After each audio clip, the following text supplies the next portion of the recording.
The man who became known to history as Alfred the Great was born in the year 849 in the town of Wantage in Berkshire. Alfred was the fifth-born son to King Athelwulf of Wessex and noblewoman Osburh, and the younger brother to Athelstan, Athelbald, Ethelbert, Ethelred, and an older sister known as Athelswith. Before Alfred's birth and into his early years, English kingdoms had become increasingly threatened by Viking raiders. What began as sporadic and rare hit-and-run attacks on coastal settlements in the late 700s later evolved into more intense plundering campaigns and incursions into English territory for more prolonged periods of time. Under the rule of Alfred's father, King Athelwulf, the territorial realm of Wessex had grown to incorporate large swathes of southern England, including in its entirety the Kingdom of Kent after its conquering 30 years previously. Alfred's eldest brother Athelstan ruled alongside his father as the King of Kent between the years 839 until his death in 851, during which Athelstan would come to blows at various times throughout his reign with Viking forces from Scandinavia. In the mid-850s, Ethelwulf departed on a pilgrimage to Rome, the seat of the Catholic Church, and in his absence installed his second son, Ethelbald, as King of Wessex. Little is known with certainty about Ethelbald's reign other than a controversial marriage that took place between himself and his own stepmother Judith of Flanders, who despite being his stepmother was actually younger than him. The reason for this was due to the actions of Ethelbald's father, Ethelwulf, who aged around 50 in the mid-800s, had married Judith when she was only 12 years old in an attempt to solidify his continental ties, as Judith was a daughter of Charles the Bald, the current ruler of the Carolingian Empire, which primarily covered parts of modern-day France, Belgium, the Netherlands and Germany, among other territories. Ethelbald's reign came to an end in the year 860, and the third son to Ethelwulf, Ethelbert, came to inherit his older brother's kingdom. In addition to acquiring Wessex, Ethelbert also kept his hold on the Kingdom of Kent, which he had already ruled under his older brother's dominion. Ethelbert would rule Wessex and Kent until the year 865, when his death ensured the inheritance of both kingdoms to Ethelwulf's fourth son, Ethelred, whose kingship would be put to a far greater challenge than any of his brothers thus far. The year 865 is known to history as the time when the English kingdoms would face their greatest threat from overseas since the beginning of the Anglo-Saxon age. For over half a century, pagan warriors from the northern lands of Scandinavia had ravaged and plundered coastal settlements around the British Isles, with these raiders either being paid large sums of money known as Danegeld by English kings to be gone from their realm, or defeated in small-pitched battles. In this year, however, a much larger and more organised force of Viking warriors arrived on the Isle of Thanet on the southeastern tip of the Kingdom of Kent.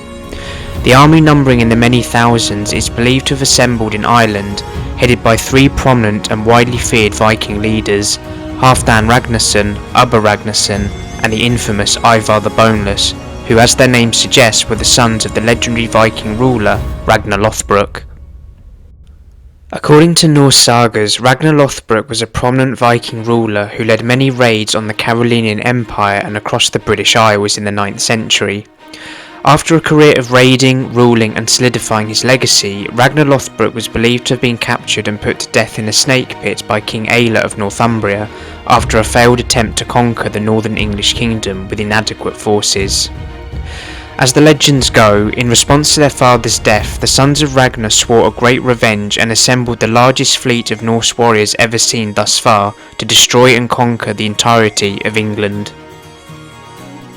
In late 865, local people in Kent paid large sums of Danegeld to the Great Heathen Army in an attempt to broker a peace, in which the Norse leaders accepted the payments only to then go on to plunder and pillage settlements across Kent. Following these raids, the army departed from Kent before substantial opposition could be mounted by English leaders and sailed across to East Anglia, landing somewhere near the settlement of Ipswich. The East Anglians made peace with the Vikings by providing them with provisions and horses, to which the Great Heathen Army set up a camp outside the town of Thetford and wintered in the Eastern Kingdom between late 865 and early 866. With the passing of winter in the spring of 866, the Great Heathen Army marched northwards towards the city of York in the Kingdom of Northumbria. At this point on their journey, it seemed they may well have bypassed Mercia entirely to focus their full attention on Northumbria and bring down King Aelle in revenge for Ragnar Lothbrok's demise. In November 866, the army, having begun a prolonged attack on York, managed to capture the city and establish a base camp to prepare for the inevitable arrival of Aelle's Northumbrian army. According to the Historia Regum Anglorium, the previous king of Northumbria, Osbert, and Aelle were allied by divine council, and having united their forces and formed an army, came to the city of York on the 21st of March 867. A great battle for the city would later ensue, leading to the defeat of the Northumbrian forces, and in vengeance for the death of their father, it is said in the tale of Ragnar's sons that the Great Heathen Army's leaders, Ivar the Boneless, Ubba Ragnarsson, as well as two other of Ragnar Lothbrok's sons, Bjorn Ironside and Sigurd Snake in the Eye, tortured King Aelle to death by inflicting upon him the most brutal Viking punishment, the Blood Eagle, in which the victim sees their ribs ripped away from their spine and their lungs pulled out from their chest to be folded like wings over their shoulders. At around the same time that the Great Heathen Army was rampaging across Northumbria, Alfred would start to make his first public appearances to the people of Wessex as his older brother Ethelred came to power in 865. Alfred was named by the Witan as the successor of Ethelred in the event of abdication or death, and 3 years later in the year 868, Alfred and Ethelred would come up against the Great Heathen Army for the first time on the border of Mercia. By this time, the Great Heathen Army had conquered Northumbria and begun to launch attacks against the Middle Anglo-Saxon kingdom with the aim to conquer it and have it absorbed into a new Viking-controlled state, including Northumbria. Alfred and Ethelred in this instance were unsuccessful in repelling Ivar the Boneless, but the events of the following years would see the future King of England do battle against the Great Heathen Army many more times. After completely conquering the kingdom of Northumbria in the year 867 and making headways into the kingdom of Mercia throughout the remainder of that year and into 868, the Great Heathen Army would eventually capture Nottingham and later begin to move back towards East Anglia to set their sights on another territory to attack. In 869, the Viking leader Ivar the Boneless marched his army across the Fenland marshes and into the heart of East Anglia. The army would set up a camp at Thetford where they had stayed previously, but this time King Edmund of East Anglia would go on the offensive against the pagans rather than allow them a passage through their land. On the 20th of November 869, Edmund of East Anglia led an army into battle against Ivar the Boneless's men, to which the Vikings would utterly decimate the East Anglian forces. The area surrounding Thetford and where today is situated Bury St Edmunds would turn into an utter bloodbath as many local men were annihilated by the much larger and hardier heathen army. The result of this defeat saw Edmund captured and tied to a post to be used as target practice for Viking spears and arrows. During his torture, Ivar the Boneless requested Edmund to retract his devotion to Christ, to which the King of East Anglia refused. The wounded king was then tortured more and eventually decapitated after a prolonged period of humiliation and suffering. Following the death of Edmund, later known as Edmund the Martyr for his sacrifice, East Anglia was then controlled under a puppet king to the Great Heathen Army and would become the second Anglo-Saxon kingdom to fall. With Northumbria and East Anglia under Viking control, the Great Heathen Army once again wintered in Thetford to plan a new campaign targeting the kingdom of Wessex. The route of the campaign, led by Halfdan Ragnarsson and a chieftain named Bagseg, would see the invaders march towards past London, where they face an overwhelming West Saxon army at Englefield on the 31st of December 870, on the border between Mercia and Wessex.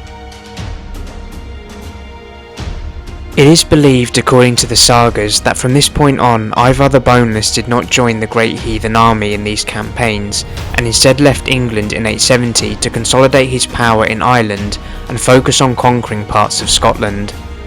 He would ultimately die in 873, shortly after returning to Ireland after launching attacks at the Kingdom of Strathclyde. On the 4th of January 871, a few days after the Viking defeat at Englefield, King Ethelred and Alfred would march a West Saxon army to the town of Reading, to where Halfdan Ragnarsson had withdrawn his Viking forces. As the Battle of Reading commenced, the Danish forces on the outside of the town gates were slaughtered by Ethelred and Alfred's army, allowing the West Saxons to break through the outer fortifications and march into Reading. However, once inside, Halfdan Ragnarsson would launch a counterattack which pushed Ethelred and Alfred back outside of the town gates, forcing them to retreat to Windsor with the remnants of their men.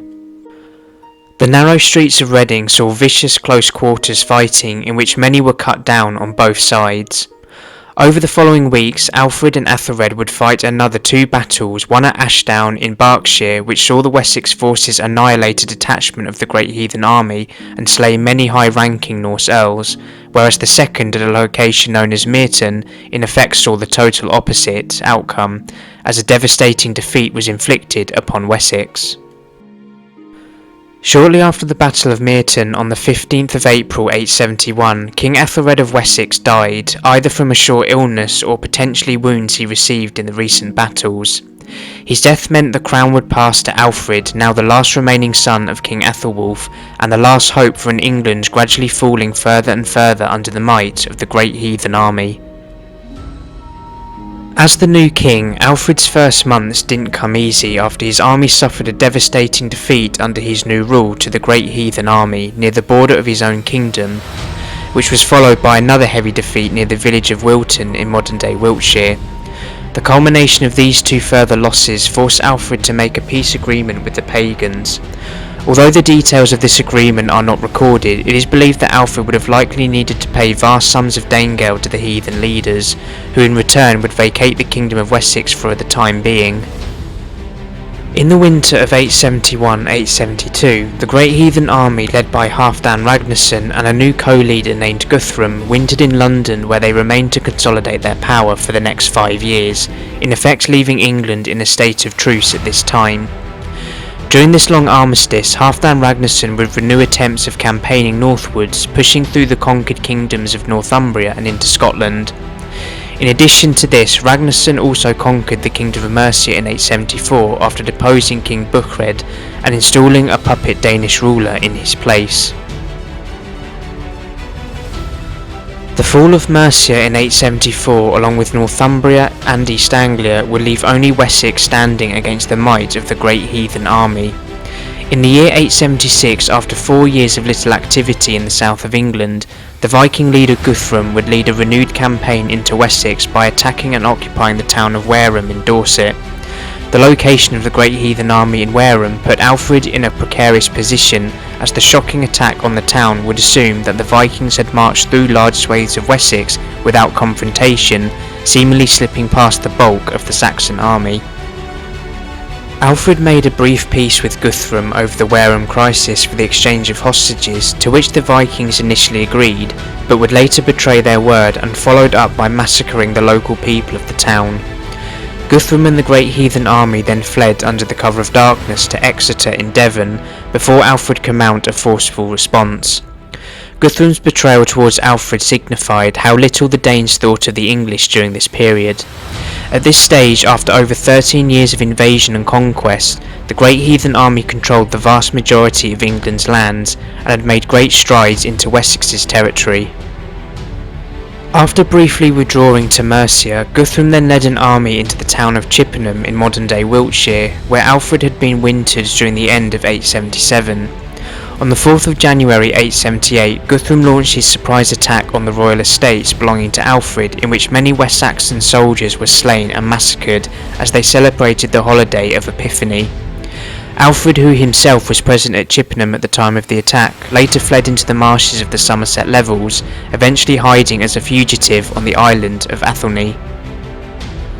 According to legend, whilst on the run deep in the Somerset Levels, Alfred was harboured in the household of a peasant woman who offered him and a small entourage of his men shelter, food and time to rest and gather their strength.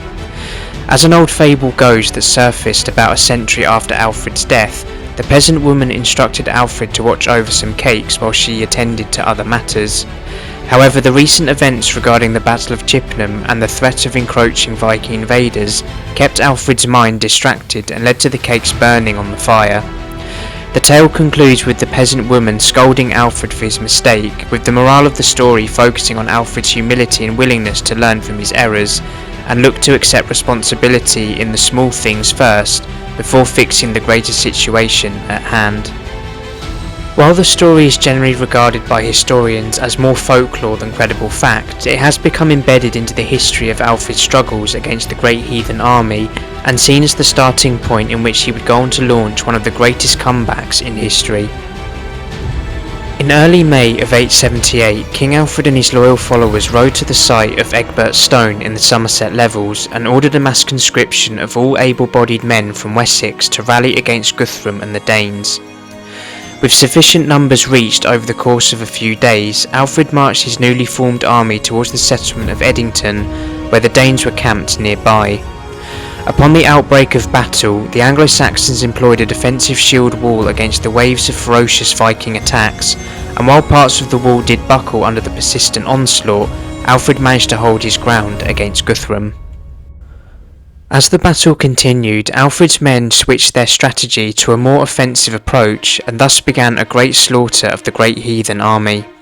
According to Bishop Asser, a monk and biographer of the Wessex king, Alfred overthrew the pagans with great slaughter and smiting the fugitives, he pursued them as far as their fortress. Once at the fortress, which was the town of Chippenham, the remnants of the Great Heathen Army fortified themselves inside, with any remaining Norsemen on the battlefield cut down by the sword. Alfred ordered that Chippenham be besieged, which later resulted in Guthrum's forces being starved into submission. Left with no further options other than capitulation, Guthrum surrendered to Alfred a few days after the siege of Chippenham, and the long fight between the forces of Wessex and the Great Heathen Army were finally over. Following the defeat of Guthrum, Alfred and his entourage met with Viking leaders at a royal estate near Wedmore in Somerset, where the terms of surrender were negotiated. The Treaty of Wedmore ordered the end to hostilities between Wessex and the Danes and allowed Alfred to take many peace hostages while giving none in return. The terms also stated that the Danes were to leave Wessex territory and return first to Mercia and later East Anglia, following the conversion of Guthrum to Christianity. 3 weeks later, Guthrum and his entourage met with Alfred at Athelney, where he was formally baptised into his new faith and given the adoptive name of Athelstan before moving his army out of Wessex for the town of Cirencester in Mercia and eventually into East Anglia as agreed. A final agreement was concluded between Alfred and Guthrum in the years following the meeting at Wedmore, in which the two kings formally established their boundaries between the Danelaw and the Anglo-Saxon kingdoms. Guthrum remained the king of East Anglia until his death in the year 890, where he ruled as both a Christian king for his English subjects and as a pagan king for his Norse ones. For the 12 years between 878 and 890, Guthrum and Alfred respected each other's territory and finally allowed for the return of peace across English lands. Following the year 878 with the conclusion of hostilities, Alfred would go on to rule his kingdom as a fair and just ruler to his subjects. Alfred's time as ruler saw vast reforms to all areas of society, including the establishment of fortified towns and protection laws implemented for the weak or lesser abled members of society. Alfred also incentivized learning and education with the establishment of schools and the translation of Latin texts into English for the promotion of the language and to help with literacy amongst his predominantly English-speaking subjects. Finally, Alfred envisioned a dream of uniting all of England under his rule, which fostered the early ideas of a unified English identity rather than a collection of various English-speaking kingdoms. And while this vision wasn't to be realised in his lifetime, it would be the groundwork with which future English king and grandson of Alfred, King Athelstan, would pursue this vision further. Alfred died in the year 899 from unknown causes and is remembered today as one of the greatest English kings in history for his victory against the Great Heathen Army and his significant reforms to his society. His legacy will forever be remembered as the moment in which the last kingdom of England fought against overwhelming odds to ensure their survival and existence against the might of the Great Heathen Army.